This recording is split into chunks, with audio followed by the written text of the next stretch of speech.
السلام علیکم ورحمۃ اللہ وبرکاتہ۔ قرآن و سنت کی حتمی واضح اور محکم آیات کے برعکس چند جدید علماء لوگوں کو یہ تعلیم دے رہے ہیں کہ اللہ تعالیٰ اب کسی انسان سے کلام نہیں کرتا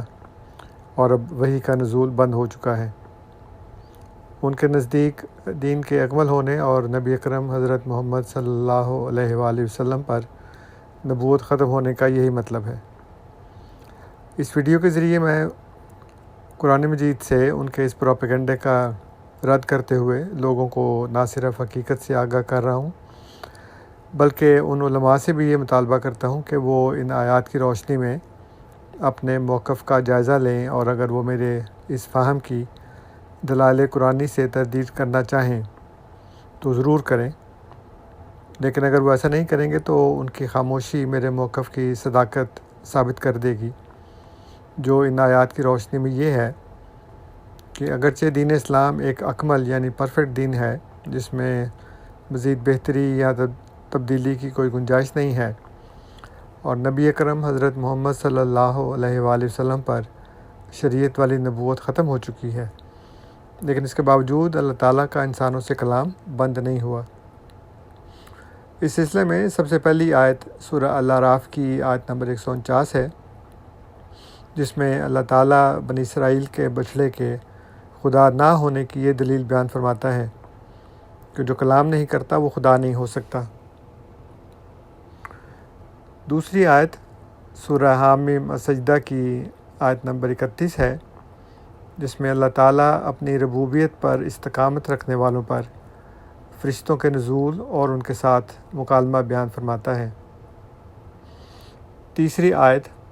سورہ عشورہ کی آیت نمبر 52 ہے، جس میں اللہ تعالیٰ نے بشر کے ساتھ اپنے کلام کے 3 طریقے بیان کیے ہیں۔ صاف ظاہر ہے کہ جب تک زمین پر بشر موجود ہیں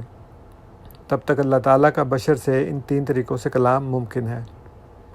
غور کریں کہ یہاں اللہ تعالیٰ نے نبی یا رسول کا لفظ استعمال نہیں فرمایا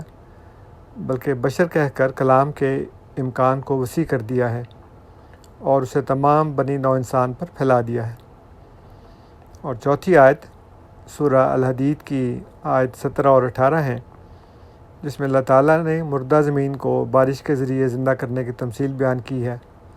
اور فرماتا ہے کہ اسی طرح جب زمانہ نبوت کے ایک لمبی مدت گزرنے کے بعد دل سخت ہو جاتے ہیں